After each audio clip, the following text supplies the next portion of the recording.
Learn the simple economic formula that works for everybody, and I can give it to you in just a couple of sentences. A simple economic formula. Kids can understand it. Anybody can understand it. Anybody that wants to get paid. Here's the language for your notes. We get paid for bringing value to the marketplace. That's as simple as you can put economics. Anybody that wants to get paid. You get paid for bringing value to the marketplace. The marketplace is the people. Now, the value we bring is one part of it, a product or a service, but here's the other part, the value you become. So just off to the side, put the value is two parts. The value you bring, like a product. If you manufactured it, you might keep improving the product. If someone else manufactured it and you're out selling it, they probably keep improving the product. But this is the one you have to work on yourself. The value you become, like an entrepreneur, a leader, a teacher, supervisor, manager. What you become also pays much more than what you bring. Once I understood that, then here's what my mentor said. Go to work on yourself harder than you work on your job. If you work hard on your job, you can make a living. Then he said, if you work hard on yourself, you could make a fortune. So I worked hard on my job and made a living, but I learned, starting with those extra hours per week, learning these extra skills, I started working on myself. And here's a philosophical phrase everybody should take home. Here it is. Success is something you attract by becoming an attractive person. Success is not something you pursue. It's what you attract by becoming attractive. By becoming attractive to the marketplace. What would do that? Multiple skills, multiple languages, and then some of the things I'm going to talk about the rest of the seminar. So, now what else would help you to be attractive to the marketplace besides more than one skill and more than one languages? I've divided it into five simple, basic fundamentals of ideas to ponder and think about that will increase your value to the marketplace. Could perhaps, like it did for me, multiply your income by 2, and then multiply it by 3, and then multiply your income by 4, and then by 5. And once you get there, it's not that difficult to multiply it by 10, because all you have to do is make sure you become more valuable and more valuable and more valuable. You don't have to work on the economy, because here's the first note. Each person's income is determined primarily by their philosophy, not by the economy. Once I understood that, then I said, well, I don't have to go to work on the economy. And the answer was no. You only have to go to work on yourself to make yourself more valuable. So now here's 5 things I want to share with you.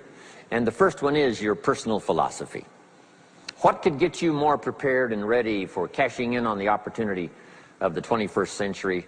And here's the first one, personal philosophy.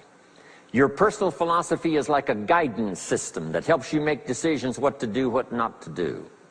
From the information you get and what you learn and what you know, we decide.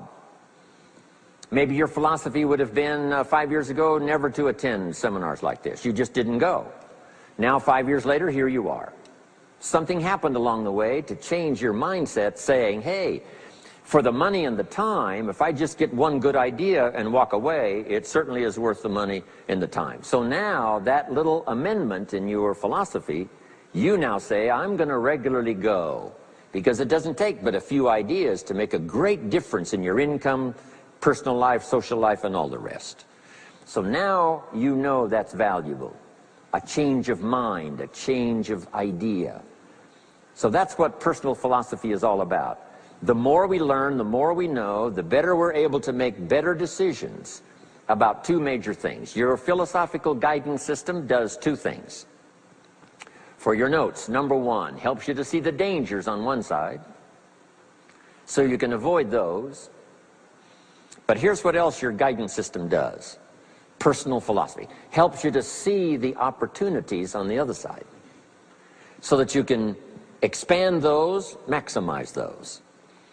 And here's what that's called. The game of life is to minimize the dangers and maximize the opportunities. And the more we know and the more we learn, the more experience we gather in sessions like this, from the sermon on Sunday morning to the books we read and all the rest, helps us to keep continually adjusting our philosophical guidance system so that we minimize more dangers, maximize more opportunities. That's really the game of life. I couldn't put it much more simply. So number one, we're affected by what we know. Now, how do we know more things and learn more things that'll help us readjust our thinking so we can avoid the dangers, maximize the opportunities? Here's number one, learn from personal experience. One way to learn to do something right is what? First do it wrong, right? Mess up, and then you say, wow, that was costly. I'm never going to do that again. So one way to learn to do it right, first do it wrong. Sometimes a negative experience turns out finally to be positive. They say if you survive your first heart attack, you may now live to be a very old person. Why is that? Well, that first heart attack, if you survived it, is called a wake-up call. And maybe the doctor said, one more of these and you're history. And you said, wow. And you make it for the health food store. And you start reading every book you can find on good nutrition, how to avoid another one of these heart attacks, and you start jogging and start walking and doing all of the stuff, and this total change of lifestyle could now save your life and cause you to live to be a very old person. Here's what my mentor said, that's some of the best advice I ever got. He said, Mr. Rohn, if you will change, everything will change for you. If you'll start making personal changes, your income will change, your health will change, your future will change, everything will change, if you're willing to start making the changes. So sometimes a negative experience now causes us to really make a sudden shift in our philosophical guidance system that says, hey, I'm never going to let this happen to me again. Fantastic. Now here's the next way to learn, and that is to learn from other people's experiences, whether they are negative or positive. It's too bad failures don't give seminars like this. Wouldn't that be good information? Now, we don't want to pay them, so they don't lecture, but their information would be valuable. If you know a guy that's messed up his life for 40 years, you have to say, John, would you spend a day with me? And I will bring my notebook and take good notes. A good-looking guy like you, beautiful family, every reason to do well, threw it all away. Teach me how for the last 40 years you messed it all up. And he tells you, and you take good notes. Learning from the negative side of someone's experience. If somebody tells me these eggs are rotten, I'm not going to make an omelet and try it, right? I'm just going to take their advice and their know-how. So, learn number one from your own experiences, learn number two from other people's experiences. And my mentor taught me to always keep a journal. Here's what he said, don't trust your memory. If you want to live a dynamic life, multiplying your income, multiplying your future, be a good student. If a good idea comes your way, write it down, then ponder it, then perhaps go do it. Okay. Now, your philosophy comes from what you learn, comes from what you know, comes from other people's experiences. 3 ways now to learn from other people. Here's number one, learn from what you see. One of the great watchwords of these early years of the 21st century, pay attention. If you just watch, you can pick up clues. Success leaves clues. And if you'll be a better observer of the winners and the losers, those that are doing well and those that are falling behind, and just take mental notes and good notes and say, I'm going to adjust what I'm doing based on what I see. Here's number two. We learn so much from other people based on what we hear.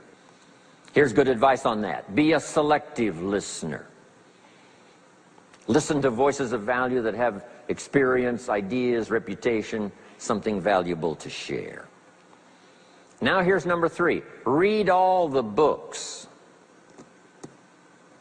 Now there's millions of books, so you can't read all the books. But make this note.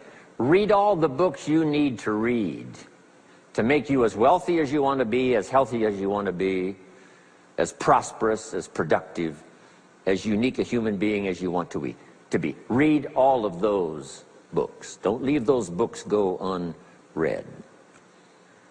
My mentor got me started on my library when I was 25. I got one of the best. If you saw my library, you would be impressed.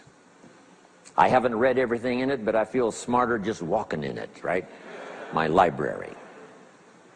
I was smart enough to buy it all. Now I got to be smart enough to read it all. Now jot this down. When you do read, you have to sort through what you read and decide which is valuable to try. That's part of the process of learning. Gathering information and sorting through it. One, the information that would apply to you, and what you think would be valuable based on your current philosophical opinion. So read all the books. Our lives are greatly affected by what we learn and what we know.